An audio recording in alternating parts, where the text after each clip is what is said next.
जय जोहार। आपने देखा था न्यूज प्लस 21। मैं हूं अपन के संग ललिता चक्रधारी। चलो एक नजर डालथन संझा के खबर। छत्तीसगढ़ में 3 शहरन के नाम बदले गए। चंद्रखोरी, गिरौदपुरी और सोनाखान के नाम बदले गए।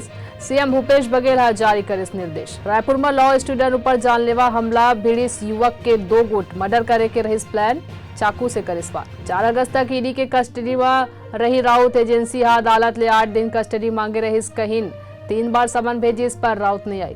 रेल मंत्रालय के फैसला, स्टेशन पर इंक्वायरी बूथ अब सहयोग नाम ले जाने चाहिए। कैबिनेट मंत्री यशोधरा राजे के काफिले के गाड़ी ले हादसा, शख्स के मौके पर ही हुई मौत। जबलपुर हॉस्पिटल में लगी आग, जान गंवाए वाले लोगन के परिवार ला 5-5 लाख की मदद। सीएम शिवराज के ऐलान। कॉमनवेल्थ गेम्स में भारत के अजय सिंह मेडल ले चुकी। वेट लिफ्टिंग के 81 किलोग्राम कैटेगरी में चौथा स्थान में रही। कॉमनवेल्थ गेम्स में लॉन बॉल में भारत रचिस इतिहास।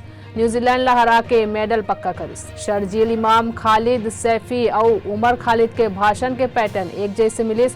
दिल्ली पुलिस के बयान। मंकी पॉक्स के वजह ले भारत में हुई पहली मौत। ऐसे जानकारी ले लगातार अपडेट रहे पर देखते रहो न्यूज प्लस 21 आप मन के हक के बाद।